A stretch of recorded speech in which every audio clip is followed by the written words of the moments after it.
convivencia nos propone divisiones y acuerdos. La polarización ha sido, es y será una de las características de la naturaleza humana. Arriba y abajo, derecha e izquierda, frío y calor, alto y bajo, y así podríamos seguir enumerando dos posiciones básicas, en las antípodas una de otra si las enfrentamos, los tales y los cuales son una interpretación de dicha división, cuyo objetivo es muy amplio y directo, la oportunidad de exponer las dos caras de la moneda e intentar una aproximación dentro de la oposición.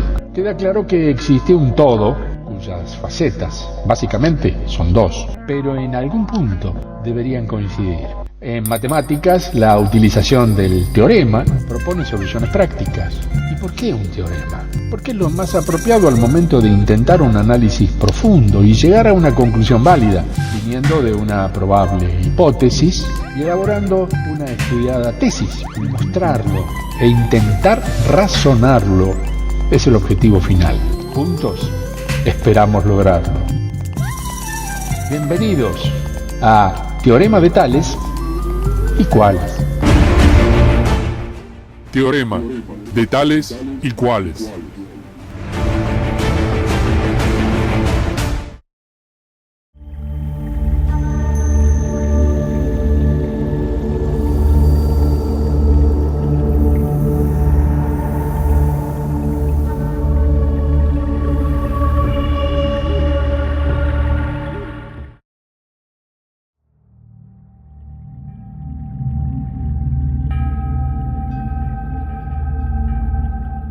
Suena a palabra antigua, ya lo sé, pero sucede que mi abuela materna era precisamente eso, una institutriz.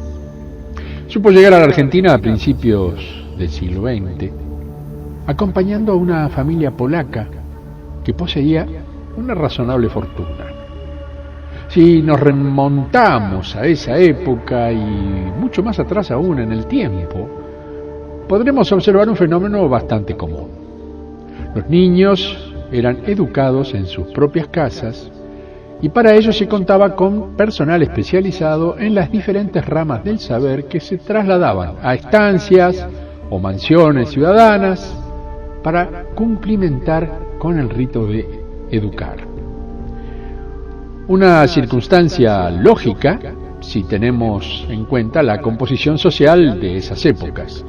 Dos clases visiblemente separadas por un abismo económico.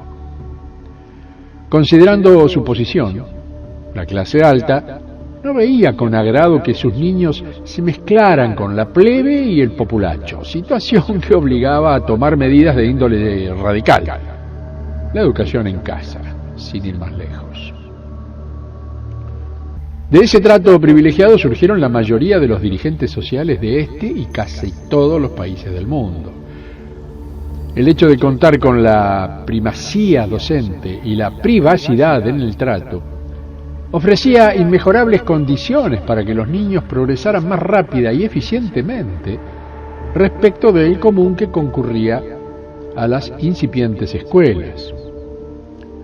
La igualdad que trajo consigo el socialismo rompió con la división violenta de clases y produjo el crecimiento de una intermedia, precisamente la clase media, que ocupó el rol protagónico en cuanto a posición social hegemónica en lo que fue del siglo XX, al menos hasta promediar su finalización.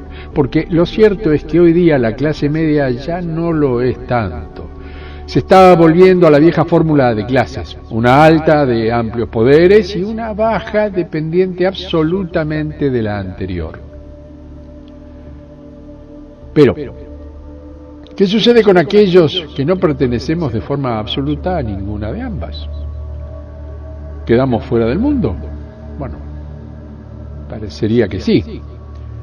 La clase alta ha copado los colegios pagos de un supuesto mayor prestigio, imponiendo sus reglas de convivencia y sus parámetros sociales.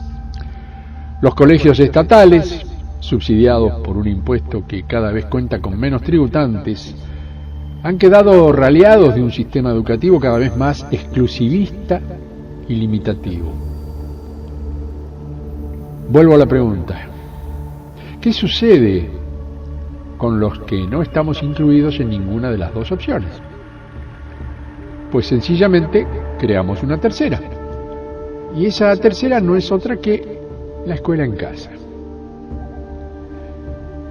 Y en este tema hablo con autoridad, puesto que en mi tierna infancia recibí los dones educativos de mi abuela institutriz, que se encargó puntillosamente de atender a quien esto dice y escribe en cuanto a sus apetencias, voluntarias o no, de conocimiento. A la temprana edad de 2 años, un servidor ya leía y escribía a la perfección, producto de la estimulación, ojo, tal vez demasiado temprana para el sistema tradicional, estimulación que la paciente abuela se ocupó de impulsar en este poco genial individuo. Y digo esto último porque nunca me consideré ni me consideraron, por suerte, un genio infantil. Es más, creo que fui un arquetipo de la normalidad, al punto de tener que esforzarme durante la secundaria para rendir mis lecciones. Acostumbraba a levantarme a las 2 o 3 de la madrugada para estudiar. Un verdadero loco. El esfuerzo físico-mental no tardó en hacerse evidente y el surmenage terminó por cobrar su presa. Mi pobre cerebro. Mi infancia, como está visto, transcurrió en una mixtura de mecanismos de aprendizaje convencionales y otros tantos. Era evidentemente un chico privilegiado al contar con una abuela especial, pero lo cierto es que funcionó. Me marcó de por vida y, qué sé yo, condicionado por esa actitud, intenté hacer lo propio con mis hijos, instruirlos. Pero por supuesto, la verdadera protagonista en esta historia fue su mamá, la que se hizo cargo directamente del papel de institutriz, si podemos así llamarla. Siempre recuerdo un comentario de precisamente la mamá de mis 3 últimos hijos respecto al nivel de las futuras maestras que se iban recibiendo. Vale aclarar que ella estudió magisterio, pero no se recibió. Sus palabras aún perduran en mi mente. Por Dios, que no le toque a mis hijos una maestra como esta.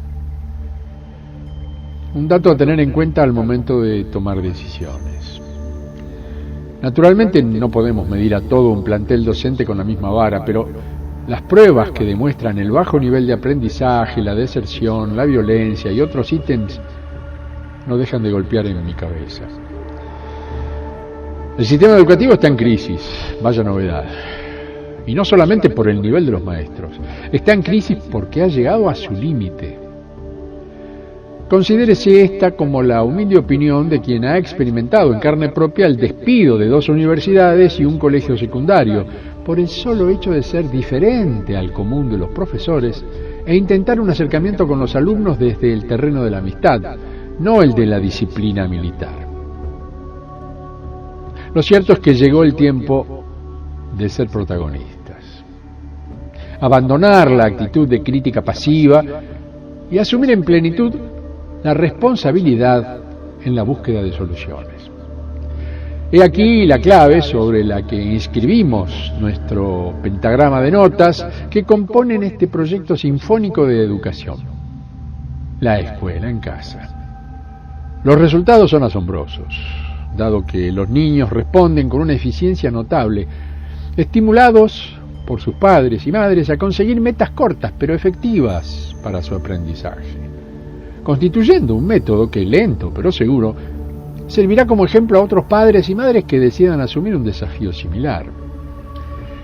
El Estado, mientras tanto, puede ejercer un mecanismo de control y ayuda, pero desde una intervención indirecta, que le permitiría de pronto generar mayor apoyo y a la vez más justo. Proponemos que maestros y profesores en diferentes niveles ejecuten una tarea de contralor y apoyo a los padres que decidan iniciar este hermoso camino educativo con sus hijos. Se está hablando siempre de la crisis en el desempeño docente. Se dice que miles de maestros y profesores actualmente se encuentran sin trabajo. Un sistema como el que humildemente proponemos no permitiría ampliar la demanda docente. Una de las quejas más comunes Es referida al hecho que por cada clase con un promedio de 45 alumnos existe un solo maestro. Nuestra propuesta consiste en asegurar un maestro cada 10 alumnos, no más. Este los visitará en su domicilio siguiendo un organigrama de control. También es factible que varios niños se reúnan en la casa de algún compañero virtual. Puede ser una posibilidad de achicar costos de traslado. Tal vez, por supuesto. En cuanto a la evaluación de los niños, hemos descubierto que no es imprescindible ni metodológicamente aceptable continuar con la cronología de edades que propone el sistema. Más bien fundamentamos nuestro criterio en las capacidades intelectuales de cada niño. Esto significa que es viable mezclar niños de diferentes edades y capacidades similares, lo cual contribuye a un mejoramiento en el intercambio de información y un emparejamiento en el nivel didáctico. Elaborar un método de evaluación para cumplir con este objetivo no es un desafío imposible.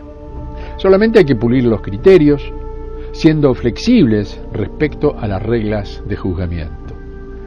No debemos olvidar por un instante siquiera que estamos frente a niños que están propugnando con su esfuerzo un cambio del cual los únicos beneficiarios serán ellos mismos. Como principio ecosófico, este cambio de actitud frente a la educación asegurará que el futuro intelectual de nuestros niños y por ende su realización personal quede definitivamente en manos de quienes son los verdaderos interesados, los padres y, por supuesto, sus hijos. Mi abrazo de siempre. Hasta la próxima.